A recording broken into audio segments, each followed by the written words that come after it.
Okay, we are learning some new details about Jeffrey Epstein's final weeks before he died, and specifically a night in July 2019 when prison officials found him on the floor of his cell breathing but unable to respond to their questions. He would initially tell jail staff he thought his cellmate tried to kill him, but later became less certain.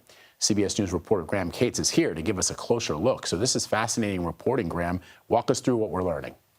Sure. So 18 days before Jeffrey Epstein actually died, corrections officers rushed to his cell in the middle of the night. They found him lying in the fetal position, what's described as sort of a homemade rope or noose around his neck. He was alive. His eyes were opening and closing, but he was non-responsive. He wouldn't tell them what had happened or what had occurred to get him on the floor until they carried him out of the cell on a stretcher. And soon after, he sat up. Some of the first words he said were to say that he believed his cellmate had tried to kill him.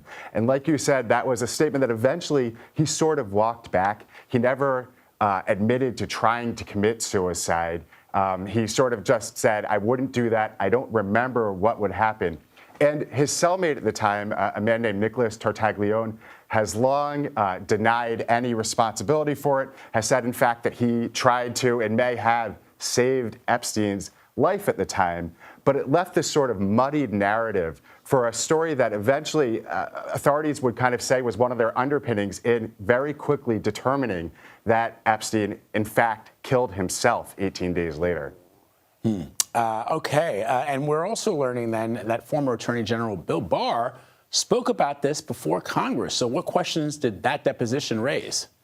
Sure. When Bill Barr had this deposition about a month ago, and the transcript of this was released last week, he said that he considered this an attempted suicide. Again, one of these times where officials have cited this as part of their proof that in the end Epstein committed suicide.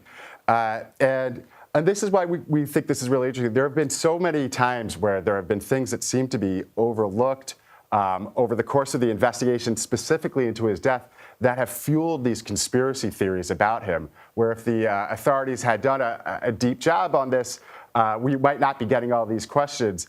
In this case, Epstein was actually brought up before a disciplinary board in his jail in that 18-day period before he actually died, and they failed to prove that there was mutilation. That was the charge that he was brought up with, and yet authorities were citing this as an attempted suicide after he died.